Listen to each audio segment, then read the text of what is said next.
I'm back to talk about Disney Vacation Club already because May is a very exciting month. There's a lot going on. The villas at Disneyland go on sale, and I know there are a lot of people that are quite confused about a particular element being the tax that's involved. So we're going to do the math on that because I feel like the way it's being presented, not a lot of people truly understand the fully loaded cost of this tax. And then secondly, there's actually been some updates about Disney Vacation Club in general that will change some of the maths as well. So let's go through it together. I'm going to take you through step by step and help you make the right decision for your Disney Vacation Club contract. Now, I would recommend, if you didn't see my last Disney Vacation Club video, I'll link that down below. Go and watch that if you really want to understand all the different elements of the cost of a Disney Vacation Club contract, because I feel like I broke that down really well in that video. I'm not going to go into as much detail in this video, and I'm going to focus really on the new offering of the villas at Disneyland versus all of the other offerings, and then also the changes that have come in this month, as well as the updated prices on the resale market this month. So here is the spreadsheet. This is the April version. I'm now going to click over into the May version. Now, this spreadsheet is linked down below. You can open it up. If you want to make any changes, updates, tailor it for your specific situation, just make a copy of it and then you can edit away. But this version is not editable, just that everybody gets to start off with my work-ins. All right, so the first thing we're going to notice that's changed is that I've added in the villas at Disneyland. Let's jump straight down and start there. So the villas at Disneyland are currently available for Disney Vacation Club members to add on, i.e. a current Disney Vacation Club member can now purchase a contract at the villas at Disneyland and it just gets added to their membership. They will go on sale at the end of this month to new potential Disney Vacation Club members. That's anybody who's not currently a member can then purchase the villas at Disneyland. Starting with the basics, the cost per point is $230. You can look at that cost and you can compare it to the other cost per point of the other resorts, but as I've explained, this is really only the first element of cost. I'm now going to walk you through the rest of the cost so we can truly understand the fully loaded cost and help you compare that with the other offerings. So we're going with $230. What I've done here for my example is used 150 points for the contract. Currently, that is the minimum you need to buy if you want to get the benefits that come with a direct membership with Disney. These benefits include things like discounts on tickets like annual passes, special events like the Disney Moonlight Magic event. I'm actually attending that next week. And so there's various really nice perks, there's lounges, things like that. But you can find all that information out on the Disney Vacation Club website, and it's also subject to change. So just kind of take everything that's on there and just keep in mind that, that could change as time goes by, and it does change. So taking the $230 per point, multiplying it by the 150 gives us our contract cost of $34,500.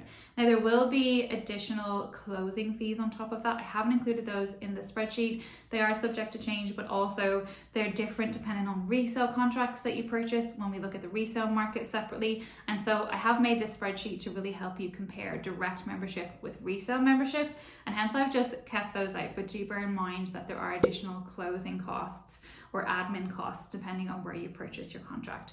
But direct with Disney, this is going to be like your base contract cost, $34,500. Now, in addition to that, every year you have to pay your annual dues.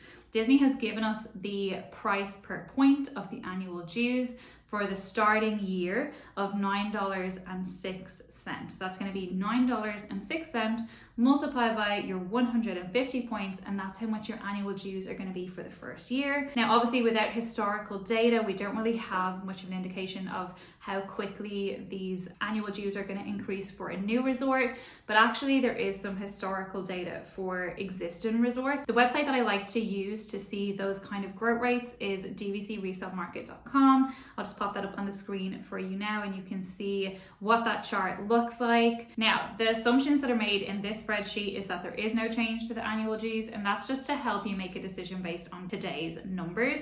Obviously, you could go down a more complicated route and try and build in those like average growth rates. I haven't done that here just for simplicity. Then we'll look at the contract end date. So this contract is going to be valid until 2074.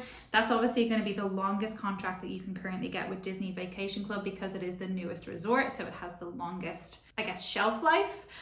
So 51 years left on that contract. So then what I've done is I've taken your base contract cost, that's your $34,500, and then I've added on your annual dues for every year of your contract, i.e. 51 years, and given a total contract cost of $103,809. So that would be the total cost for the full length of your contract, assuming that the annual dues stay the same for every year of your contract and you kept your contract for the full 51 years. Now we're going to move on to the transient tax. This is what a lot of people are really confused about. Disney tends to quote things on a point basis. So Disney will say, oh, you know, your annual dues are $9 per point. And a lot of people don't really understand what that means. It's kind of clear to calculate it in terms of what your contract is. So if you know you're getting 150 points, you can just do that calculation and then get that total cost like we just did for the annual dues. But when it comes to making reservations, that gets even more complicated because then you also need to understand how many points are needed for a particular reservation. So let's just take a step back and let's talk about transient tax. Let's first of all understand what it is. Most people will actually be familiar with this even if they don't know what that term is. So it's happened to me where, you know, I check into a hotel and then I know that there's like an additional kind of state tax or local tax to pay, and it's calculated per night. So that sort of a tax exists in various states, jurisdictions, etc. This tax exists in the city of Anaheim, where Disneyland is based, and it's a 15% charge. So you'll pay that if you stay at any of the off-site hotels. It's just a flat rate, 15%. Now this becomes more difficult when you take into account a timeshare or Disney Vacation Club contract, because we still have to pay that tax, but how do you calculate it? Now Disney has decided to take a different approach for its two resorts that are based in California. So we have the Grand Californian Hotel, which is the one that currently exists, and then we have the new resort, the Villas at Disneyland. So for the Grand Californian, this tax is actually built into the annual dues. The Grand Californian annual dues are $8.04 points.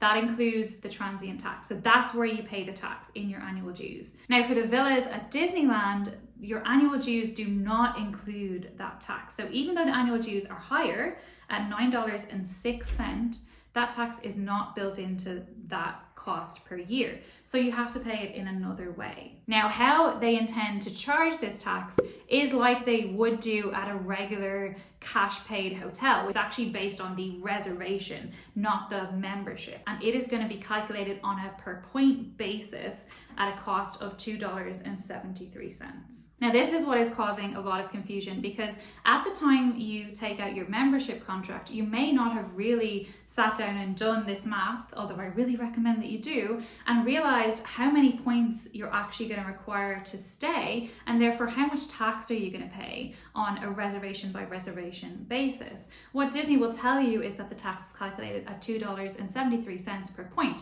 which doesn't really sound too bad.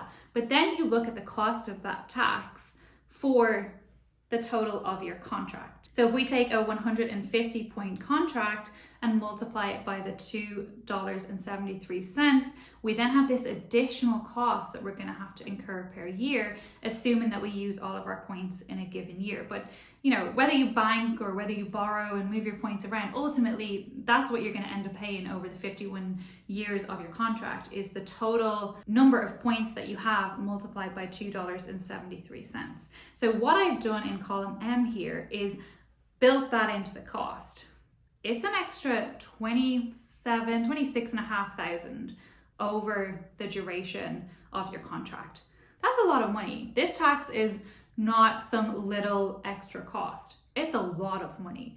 So I want to make sure that you understand exactly what we're talking about in terms of the fully loaded cost of this tax. Now we're going to take it a step further and help you compare the cost of actually staying on site using your points at the new resort. Now, how I've done that in my last video, and I'll continue to do it in this video because it just makes the comparisons a lot easier, is I've calculated 2 weeks in a studio in the month of September. So September is a low season. I've taken a studio standard view, which is the lowest tier of room. So, you know, you might decide to use your points differently. You might want to stay in a higher category of room at a higher part of the year, trying to give you an annual fully loaded cost of going to your resort for 2 weeks in September. So that includes your base contract cost divided by the number of years that you have in your contract and your annual dues for that year. So it really is giving you, if you took your whole contract and you divided it into all the years that you have on that contract,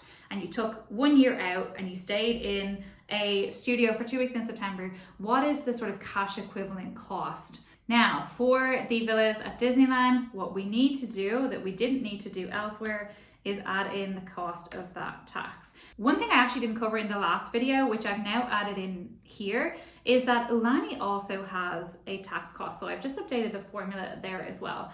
I completely left that out of the last comparison video, but it does have a tax cost. It is actually on a per night basis, which I think is just a little bit easier to understand. But obviously there's different rules in different jurisdictions. So I've just opened up the PDF, and actually it's flagged something to me that I didn't realize, which is that there is 2 different levels of a studio, kind of like what we have with Riviera, where we have the tower rooms and then we have the deluxe studio. Now, I actually use the deluxe studio as the base room for comparing across resorts, because all resorts pretty much have a deluxe studio, but only some resorts have that sort of lower tier value smaller room. So like Animal Kingdom Lodge has a value studio that's a bit smaller, Riviera has a tower room that's less points, and now the villas at Disneyland also have this duo studio. It only sleeps 2, so it is going to be a smaller room, and yeah, you're not going to be able to fit as many people in it. So I had actually used this 95, but really I should use the 125 as a fair comparison to other resorts. So you can see now that has obviously increased our tax to $682.50 for that 2-week stay, because the tax calculation is based on the number of points required. And then it's also increased our 2-week cost to $4,074. Okay, so that does change things now when we're looking at the comparison. Now, I mean, you can decide to just take the duo studio as your comparison if that's really what you think you'll stay in. Just bear in mind that availability can be really difficult at those lower point value rooms. So let's now look at the comparison. So for the villas at Disneyland, we're talking about that $4,074. Let's look at the equivalent, which is the Grand Californian. It actually comes in higher, $4,235. For the comparative room. Now, there's several things that sort of play into this. The first is obviously that there is more points required, 258. And the second is that the actual cost per year of the Grand Californian is going to be different because it has less years left on its contract, but yet it is still selling at $310 per point. So if you think about that, the fact that that's selling at $310 and the villas is $230, you know, that's also something to bear in mind, because the Grand Californian only has 37 years left and the villas at Disneyland will have 51. So that's part of that cost disparity. Then obviously the villas at Disneyland comes in at the higher annual dues plus the tax. So they're kind of the things that are playing against each other here to give us that cost comparison. Compared then to other vacation club resorts, I mean, you look at Animal Kingdom Lodge, $2,277, so that's almost half the price. Beach Club is just shocking value. I really don't know why anybody would buy Beach Club, especially direct right now. I just don't think it's value for money when you look at what else is available. A big part of that is the number of points required, and also the cost per point, and the fact that it's a shorter contract. It doesn't have as many years left. But yeah, looking at some others, Hilton Head is expensive because it requires a lot of points. Grand Floridian is up there as well. Boulder Ridge is quite expensive. Some of the cheaper resorts are going to be, like I said, Animal Kingdom, Old Key West is probably at a good price. Yeah, $2,185. Saratoga, $2,100. So yeah, that just kind of gives you an idea of where this resort sits in comparison to other resorts on the market. Now, I would have expected that this resort was going to be one of the most expensive. Obviously, it's new, but also the Grand Californian is impossible to book. Unless it's your home resort, it's just really, really hard to book as a vacation club member. So unless you have a contract at the Grand Californian, you find it really difficult to ever be able to use your points there. Hence why I can see the draw to actually owning a Disneyland contract so that you can actually use your points to stay there if it's somewhere that you visit. Now, obviously, we do not have a resale comparison because this resort has only just gone on sale. It's just not on the resale market yet, and it'll probably be, a good few months before we start seeing any contracts filter down to the resale market. Will be interesting to see how they land and what sort of prices they hit. You can see the Riviera does have a resale price because it is actually sold on the resale market, but with some really serious restrictions there. Disney did confirm that the villas at Disneyland will have the same resale restrictions that Riviera has. If someone buys it on resale, they can't actually use those points for the original Disney Vacation Club resort. So like these other Walt Disney World resorts. It's kind of like Riviera and this resort, the villas at Disneyland, are in their own sort of category. On the flip side, if you buy another resort, like an original resort, say Animal Kingdom Lodge, on the resale market, you also can't use those points at Riviera or at the villas at Disneyland. So it just adds an extra layer of confusion, but it does mean that it, I guess, reduces the value to a buyer when it comes to actually selling a contract like that on the resale market. But I do feel like the Disneyland resort, the villas there, will be less affected, because I think if you're purchasing a contract at Disneyland California, it's because you want to stay at Disneyland California. And if you really wanted to be staying at the Walt Disney World resorts, you would probably get a contract there. And that's also what I recommend. You should always choose a home resort that you actually intend to stay at. Don't buy a resort purely based on financials. You really need to be happy to stay at your home resort for the rest of your contract, because we just don't know what's going to happen with availability. And there have been times where availability is really, really poor at that 7-month window when you're actually able to use your points at a different resort. So I've also just got an additional comparison in on column T, which is the cost per night. I've actually just updated the text there. It was a little bit wrong. This gives you an idea of sort of what your nightly cost is. And it's just that cost from column or divided by 14. But yeah, so at the villas at Disneyland, you're talking about $291. Now, actually, if you think about that versus what the cash prices are likely to be, you might find that that's okay. Obviously, you are now gonna lock yourself into a 51-year contract, a financially binding contract for 51 years versus just making a cash booking that you can cancel very easily and that you have quite favorable terms with. So they're not apples and apples, I do know that, but it just kind of gives you that idea for comparison. Now, the other thing that changed is the resale prices. So I have actually updated them on this May 2023 tab. A lot of them went up slightly. I was saying that the costs were quite low last month, but also Disney still hasn't started to exercise its right of first refusal, where it can snatch up those contracts if it thinks that the price is too low. Disney still has not exercised any of that in April 2023. So these prices are based on the average of the April 2023 contracts that were sold on the resale market. So I have adjusted those so they reflect the more recent prices, so you can use that spreadsheet for comparison. But also, one major other change, which I feel like was kind of inevitable, is that Disney has reduced the minimum number of points that you can buy direct. I explained in my last video that it was up at 150, which is so high because, like you can see, the cost here of a 150 point contract is really high. That's a large financial outflow. It's a really big commitment. And then you look at it across the total contract cost, it is huge. Like, it's massive. For this, the villas at Disneyland, it's $103,000 before your tax. Like, that's a massive financial commitment. So what Disney has actually done is reduced it down to 100 points, so taking off a third of that requirement, which obviously is going to bring the minimum cost down. But what they haven't done is reduce the minimum that you need to buy in order to get the direct benefits. So you still have to buy 150 points to get the benefits of purchasing direct from Disney, but you can now buy 100 points. You won't get your benefits, but you can still buy direct from Disney. So I feel like this is most relevant for the villas at Disneyland because, to be honest, why else would I purchase my points direct from Disney if I wasn't getting the benefits? Because you're just paying more for the same thing. If I wasn't bothered about the benefits, I'd go to the resale market where I can save, as you can see in column D, 50% on some properties, 42% Animal Kingdom Lodge, 55% Hilton, 60% in Vero Beach. Like, these numbers don't make sense. It doesn't make sense to get a 100-point contract direct with Disney, in my opinion.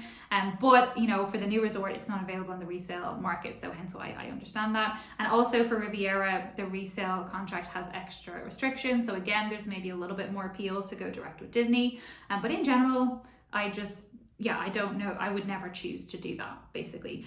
So what I've done down here, and I'll just tidy this up for you guys, but what I've done down here is done the exact same spreadsheet, but just with 100 points. Let's just change the header here, so that you can see the now minimum contract, which is 100 points, and you can use that as your base comparative, just so you can see what that looks like. But again, bear in mind, this doesn't include any benefits. So I really hope that this video has been helpful. The next one that I plan to do is to actually compare these costs to the cost of renting Disney Vacation Club points, and then also talking about, you know, the different things that are entailed, the different sort of pluses and minuses of both of those scenarios. But if you have any other questions, drop them in the comments box down below. I'm more than happy to answer or incorporate them into another video. Like I said, I really hope this was helpful, and best of luck to you if you are looking to purchase a Disney Vacation Club contract. Let me know in the comments if you are. And thank you guys so much for watching. I'd really appreciate if you gave this video a like, and if you want to see more videos like this, make sure you are subscribed.